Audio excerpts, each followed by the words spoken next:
Il est 12h10, et c'est par une auréole jaune que s'ouvre le pensenestre du tableau.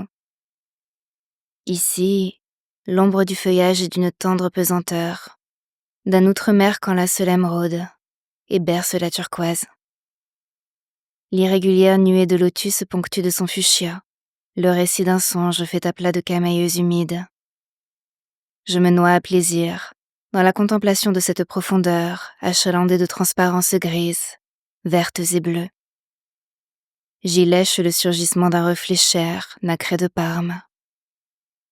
Là, la diaphanéité d'une zone azurée suggère le repeint d'un secret. Je veux à nouveau tendre la main, la soulever comme un enfant feignant d'ignorer ce qu'il fait. Je veux voir. La caméra. Je garde les mains dans mes poches. Je suis suffisamment proche. Je souffle dessus. L'eau tremble. Les îles miniatures n'ont de présence qu'un cerf ne les suggérant plus qu'il ne les signale.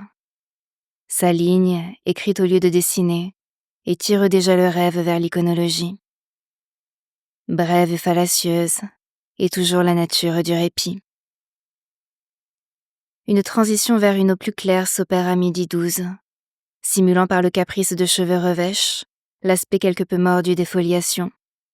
Cependant qu'en partie supérieure, le miroitement d'un nuage élancé nappe le tiède cérulé d'un ciel de printemps.